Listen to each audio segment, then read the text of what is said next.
Welcome to the newest episode of Beyond the Fame with Jason Fraley. I'm your host, Jason Fraley, picking the brains of the top filmmakers, musicians, and artists of our time. Tomorrow marks the 10th anniversary of author Gore Vidal's death on July 31st, 2012. I spoke to Oscar-winning filmmaker Morgan Neville and co-director Robert Gordon when they visited AFI Docs in 2015 to screen their documentary Best of Enemies about the 1968 political debates between the liberal Vidal and the conservative William F. Buckley Jr. I'm here with Morgan Neville and Robert Gordon. And these guys are the co-directors of Best of Enemies, which is one of the big films at AFI Docs this year. It's a documentary about the famous 1968 debates between liberal Gore Vidal and conservative William F. Buckley Jr. And, it was nationally televised, so it was a big deal at the time, and probably some lessons still for us today. First of all, I know, Morgan, you did 20 Feet from Stardom, right? I did. Oscar winner over here. Yes. After you direct a movie like that, which was a great movie about backup singers, you have an Oscar, so you could do anything you want next. How do you go about picking your next subject? Like, how did you stumble on this one? Well, this one actually predates 20 Feet. We've been working on this film for 5 years. Really? As a documentary filmmaker, you always have a bunch of projects you're working on, and they all take years, and some things move faster. This moved a little slower. So, it was all kind of going at the same time, which is strange, but, in a way, they're both films about divas. And you don't mean each other, right? You know. All right, cool. So then what was the inception of this idea then?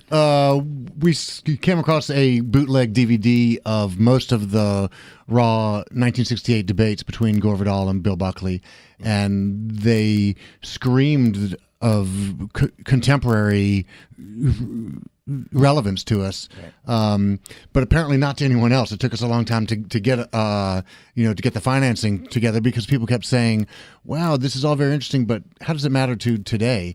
And now that people see it, their common response is, "Wow, I can't believe how relevant that is to today."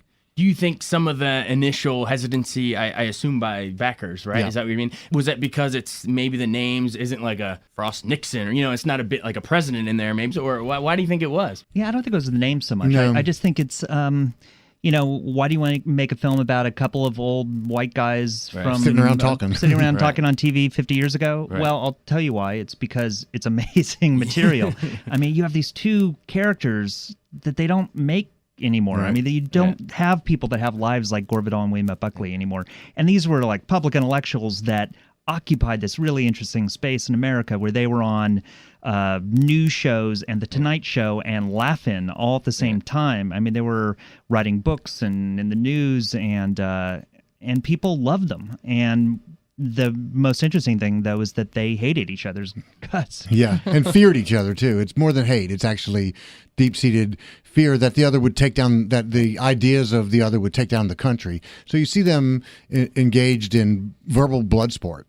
So they hated each other, but did they at least respect each other's skills? Like, this guy could take me out, kind of a thing? That's kind of what... Yeah, I'd say respect...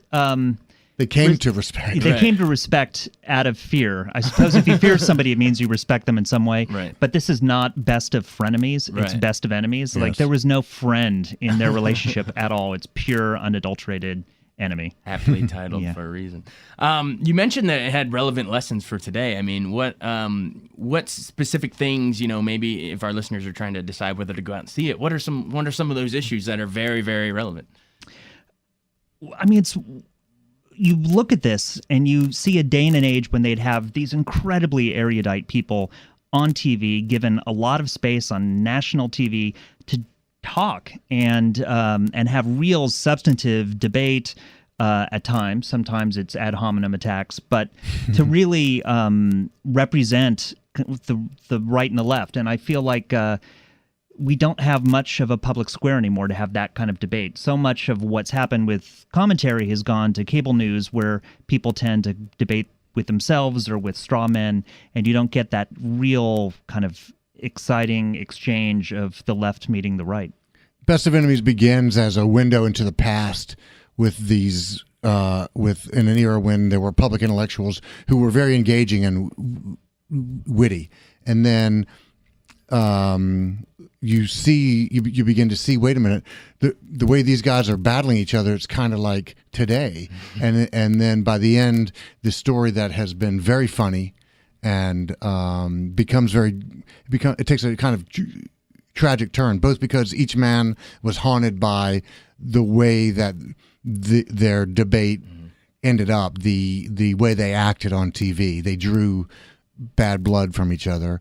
And then also the roots of, as Morgan said, the roots of cable punditry today can be seen here. This attracted a lot of ratings and became sort of the norm for TV, the fire without the substance. Absolutely. Do you think it's the whole format of cable that it became almost like the right and the left have their own echo chambers where they're tuning into what they already want to hear, and it's just kind of recycled to fit that mold, as opposed to one national audience watching these two guys on stage, a broader audience, as opposed to this fragmentation of already your beliefs? Yeah, I mean, on the one hand, you could say everybody has a voice now, and because of the internet, everybody can say something, right.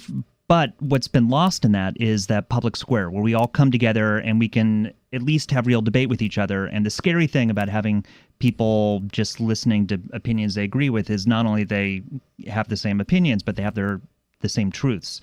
And you end up with this kind of subjective truth where people are not agreeing on facts. And when we can't agree on facts, it's a slippery slope for our whole country. Yeah. Absolutely. How did you go about... because you said you came up with the idea by stumbling across this footage. Right. How did you go about deciding how much actual footage to put in there as opposed to other stuff? That's life in the editing room. You know, you go in there with your material and you find what's the best part.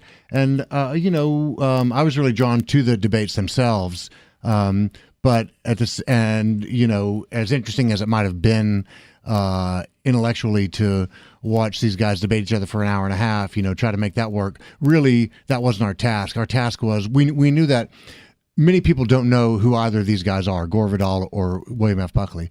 So Gore Vidal had once said, there's two things you never turn down, sex and appearing on television. And so there was a lot, and consequently there was a lot of archival material to work with for Vidal, and Buckley was the same, at least for appearing on television. And so we had a lot of, decades of profiles and interviews and entertainment appearances, Laugh-In, like Morgan said, and Nightline, and a whole range of things to draw from to make a movie about talking heads into a cinematic experience. Absolutely. Do you guys each have a favorite part? If you're sitting there at AFI Docs looking at it saying, damn, that we nailed that part. Or is there a part I'd like to have that one back? I'm really happy with the movie. I played it for my two teenage children, and they were laughing their heads off, and they never heard of either of these guys. So well, I felt like they could understand who the people were. They got, the great thing about the year of the public intellectual, you sort of hear the words public intellectual and you think, long-winded bore. Right. But, these guys were public, so they had to maintain their audience. They were funny. Right. They were Characters, funny. Yeah, it is an absurdist comedy. Yeah. Somewhere between an absurdist comedy and a cautionary tale.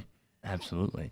Well, and it screened once, right? Is it playing anymore? It played twice already. It played twice already. Because opening night and then again today, right? Yeah, right. I don't know if it's screening again. I think that's it for AFI, but I'm not 100% sure. Okay. But we're opening up here. It'll be in theaters. I think at the East Street Cinema. Yes. Yeah. It's a great place. Yeah. And then after that, in terms of festival-wise, was AFI Docs your first stop, or did it? No, we've done a couple. We did Sundance and South by. Okay. And this, and we have a couple more, and then we're opening up, in 5 weeks. Nationwide. Ultimately, through August, it'll spread nationwide through theaters, and we hope everyone will enjoy it.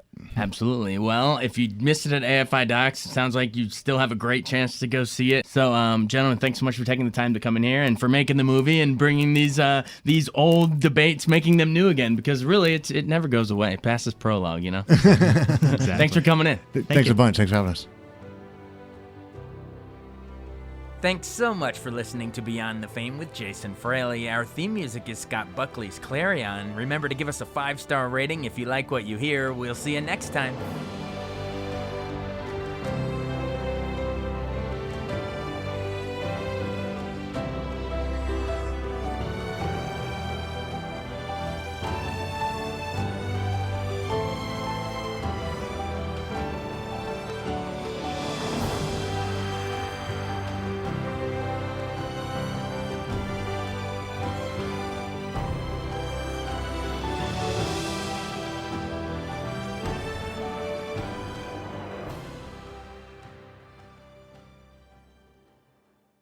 I wanted to take a second to tell you about an app I really enjoy. Living in the DC area is great, and Podcast DC gathers all of the local shows that I like all in one local app. Health, sports, local news, politics, and so much more. Podcast DC is the new local app with hundreds of DC area podcasts to choose from. I can earn exciting rewards just for listening and share the podcasts I love instantly. Available in the App Store or in Google Play, listen local with Podcast DC.